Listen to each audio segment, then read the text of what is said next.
Have you ever wondered how your sales performance compares against your competitors and peers? The B2B Sales Benchmark Report provides the definitive guide to what success looks like in 2021. See how you compare in terms of win rate, sales cycle, average deal value, relationships, and engagement.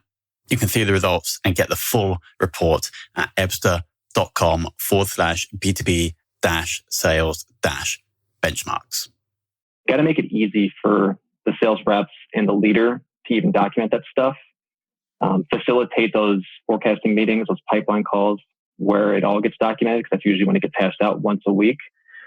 And then, yes, we take all that data, communicate it back to our investors, to C-level and Keyfactor, then get their feedback and adjust if needed.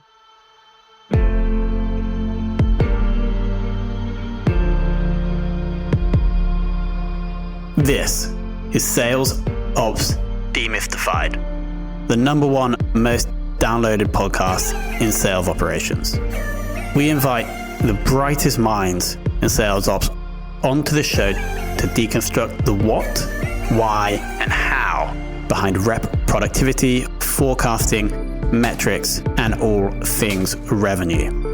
This podcast is brought to you by Ebsta, a revenue intelligence platform used to identify risk in the pipeline and score customer engagement, and is sponsored by the Global Sales Operations Association and the UK Revenue Operations Network.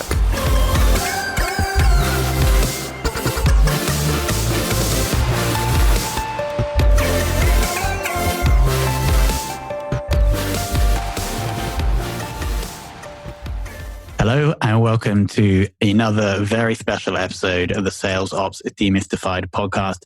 Today, we're joined by Ethan Trombley, who is currently the Revenue Operations Manager at Keyfactor. As you can see, the Keyfactor hat is on.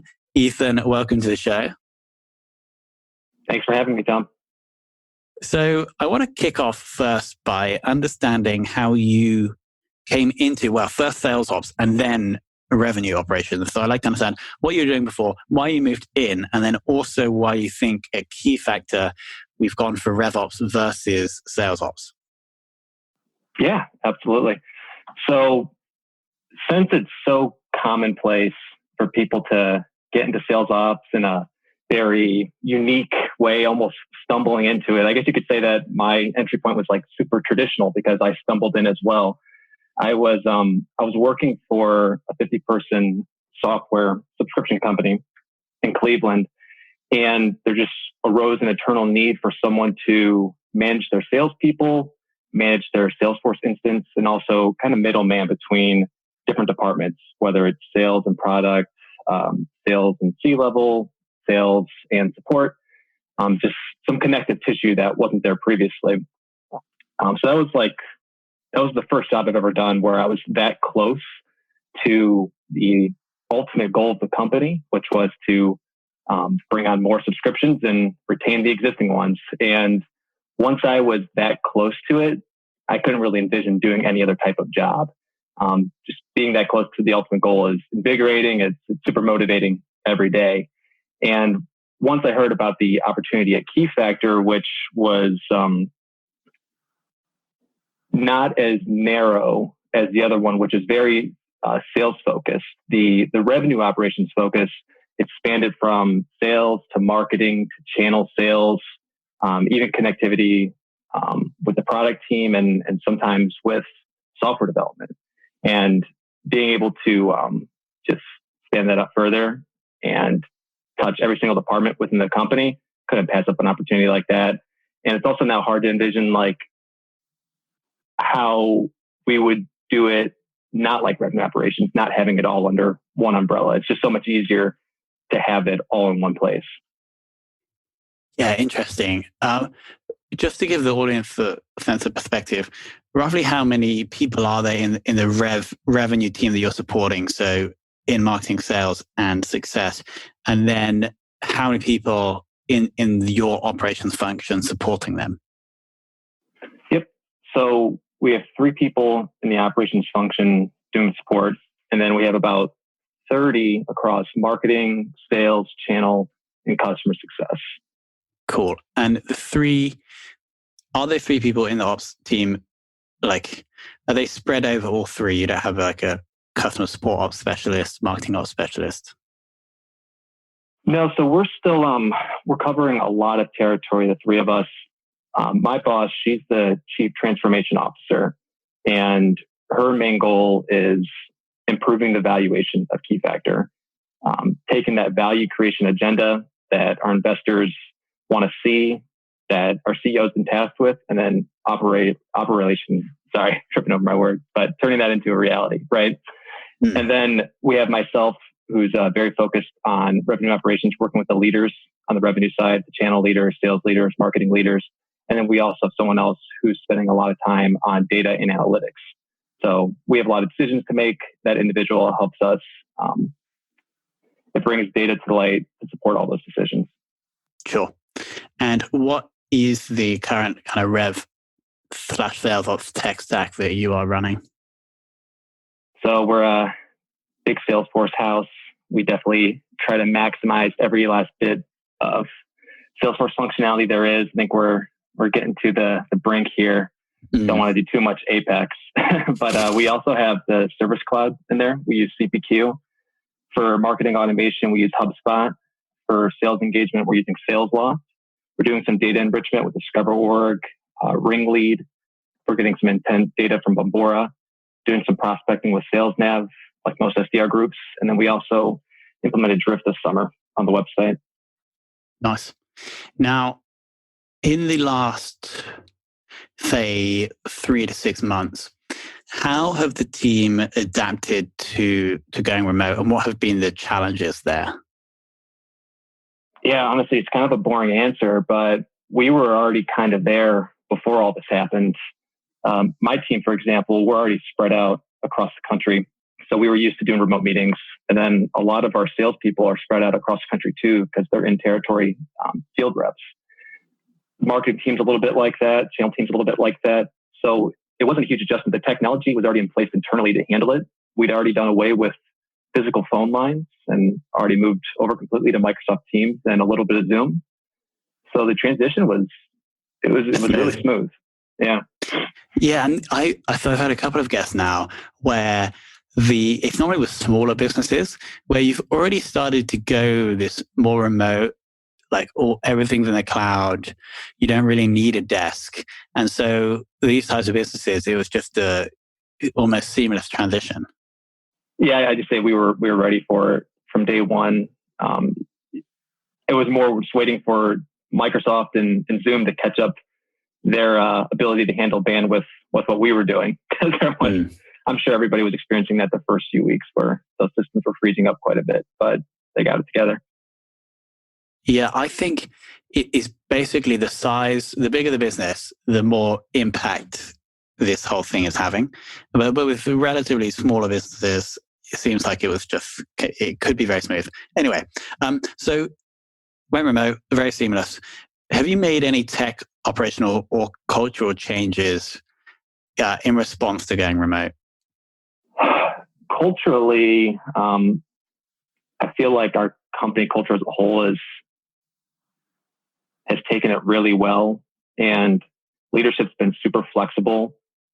Like a perfect example is working parents. I'm not one, but we have many within the business, and there's just like an understanding amongst everybody, like an empathy that if it's during the summer and you have your kids home and you're also trying to work, if we need to reschedule meetings, if we need to do unique hours, if your deadlines need to be at this time because during this time you have to watch your kids, there's just been empathy across the board, and that's been awesome. So I feel like we didn't lose any productivity because we knew that the 9 to 5 hours, we accepted everything to get because those didn't apply anymore, and that the hours were going to be a little bit unique to accustom everyone's unique situation. So that's been great. Operationally, not too many changes. Like I mentioned before, we were already doing most of our meetings over virtual conferencing anyways. And then tech, nothing changed there either, honestly. Sure. We already had the virtual conferencing already in place, so we didn't have to do anything different. And the only thing we added to our tech stack during that time was Drift, but that was unrelated to pandemic. Yeah. I mean, this is kind of unrelated to sales ops, but I think the flexibility in the culture and that amazing response from leadership is kind of something that organizations should have anyway, regardless of whether there's a global pandemic or not. So do you think that when, let's say in 6 months, everything's like back to normal, do you think that kind of attitude and flexibility will retain, or do you think it will go back to the way it was before, like maybe like a slightly less flexible? I think certain things will stick. I think now that employees have seen that companies have the ability to do it, I think employees are going to up their standards and their expectations for companies. So I think the companies that don't keep some of these things, some of this flexibility, are going to like lose good employees afterwards. So I definitely think there will be an impact for sure. Yeah, awesome. Have the targets or objectives of the sales team changed? They've not, and if anything, there were some objectives that we considered upping because unique to cybersecurity, which Keyfactor, we're selling cybersecurity software. It sounds bad, but there's some positive effects. The pandemic of the huge shift to remote working for cybersecurity, it creates a bunch of new vulnerabilities across a company's IT environment, and Keyfactor is well equipped to solve those problems. So we've actually seen demand go up quite a bit during this time. And so our demand generation targets, like meetings set by SDRs and early stage pipeline creation, we've been seeing great success there as of late, and we're well ahead of our targets there. And bookings wise, we haven't had to adjust either.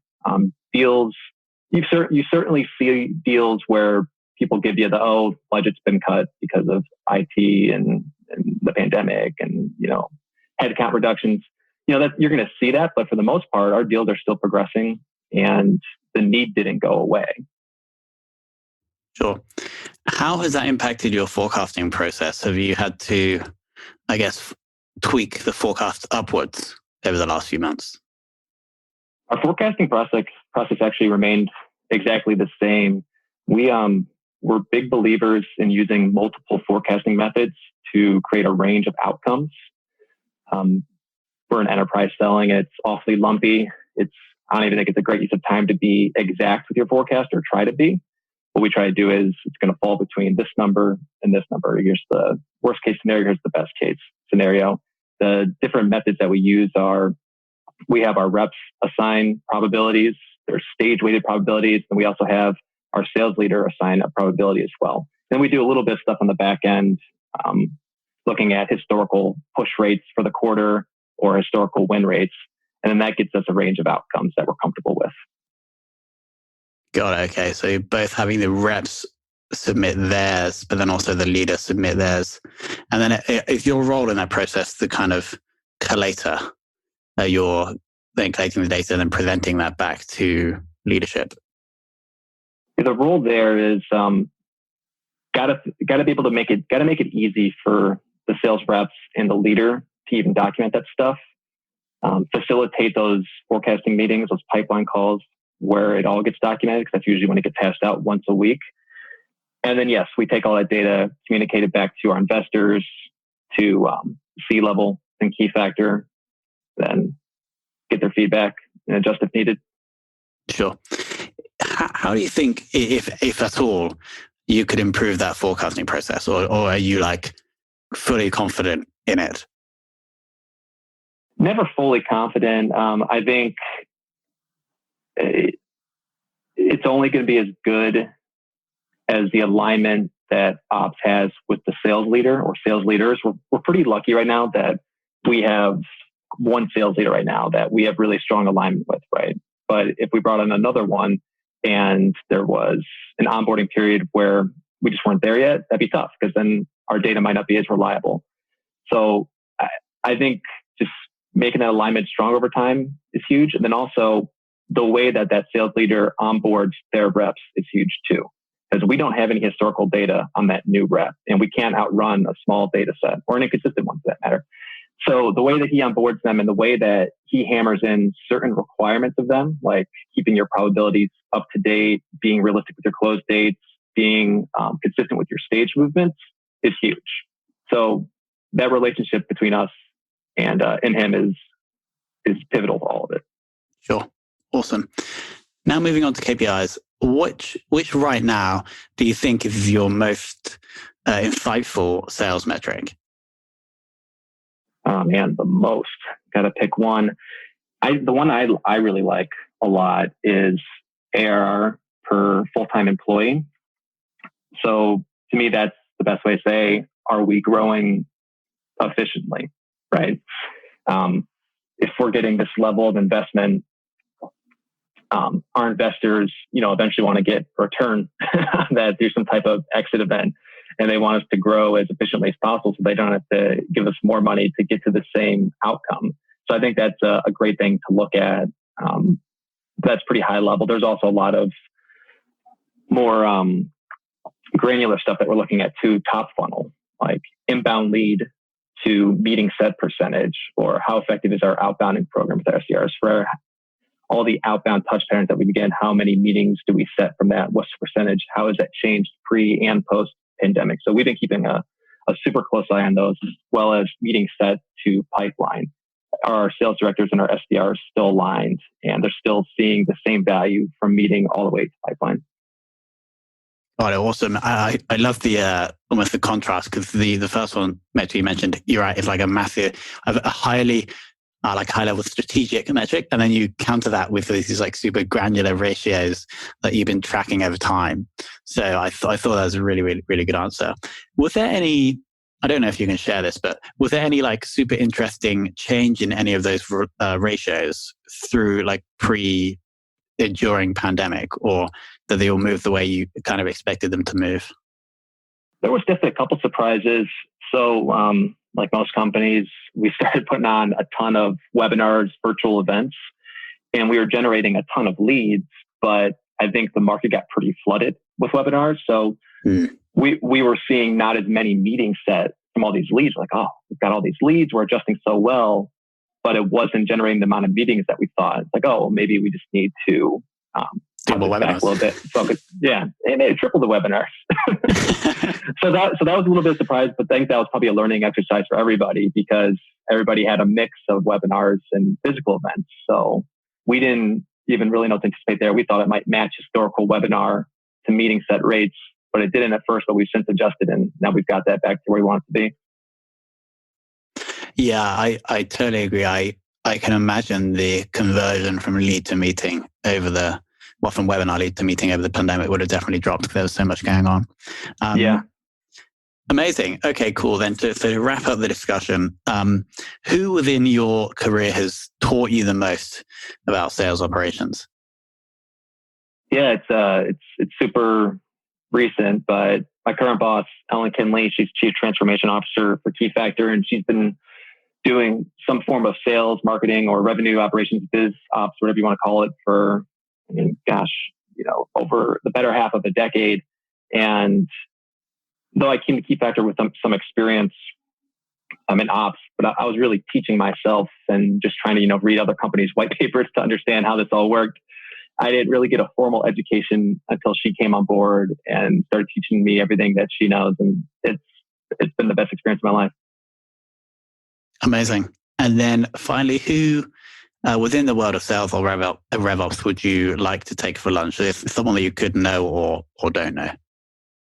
So this answer is probably going to fall outside the criteria for the question, but I think this person, if put into a sales or revenue ops role, would be a perfect fit, because I just think, in my mind, the most admirable skill of an ops person is the ability to shrink a very complex problem with maybe a virtually endless amount of variables down to just the few variables that correlate most with whatever we're trying to optimize for, typically revenue, let's just call it that.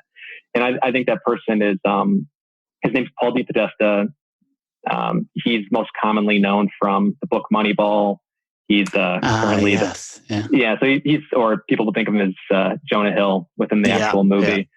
He doesn't quite look like that, but he's currently the chief strategy officer for the Cleveland Browns right now, my favorite football team. So that definitely helps. So I could ask him a few questions about that, but also try to understand his mind and how he's able to shrink large problems down. so I could learn to do it better myself. Yeah, I think that's probably the best answer we've had to that question. For sure. Like that, I really like that film, but B, you're totally right. Like all these, an incredible amount of variables, but what are the three things that matter to have the biggest impact? And I guess player selection in a baseball team is probably a good proxy for sales operations. Yeah, I think there's some connective tissue there. I hope we're Keyfactor's moneyballing over here. Yeah, exactly. So you could, we're kind of going off topic here, but you could kind of take the same approach to selecting salespeople. Have you delved into that, or is that just too far-fetched? I think where we've mimicked it a little bit is with account prioritization. So everything we do is super account-based, but there's thousands of accounts to go after, right? If you're looking at all companies 1,000 and up, you got 18,000 companies to figure out where the heck should the SDRs, the sales reps, spend their time for any given 8-hour day. And there's a bunch of different data points you could use to determine that. There's intent data. There's just simple firmographic data. There's HubSpot data. So are they engaging with our content? There's SDR call data. All these things that are disposal, but we need to narrow it down to just a couple things to be able to tell the SDR where to spend their time. And that's something that we spend a lot of time on over the last 12 months is account prioritization. And I feel like that's maybe the closest proxy for the money balling. Yep, sure. Awesome. Well, Ethan, thank you so much for the insights. There's a few points I like. I loved your response on the forecasting question, and particularly the part about forming that bond with leadership, and that having that is crucial in the forecasting process. And of course, I love the answer and the kind of ideal of applying Moneyball strategies to the sales process. So Ethan, thank you so much for coming on. Thank you again, Tom. Really appreciate this.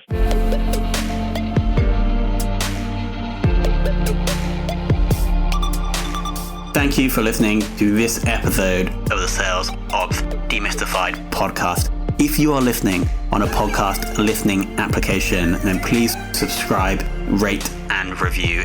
And if you have any questions about the show, if you know a guest, or if you have any questions about sales operations, just hit me up at tomhunt@ebster.com. That's tomhunt@ebster.com.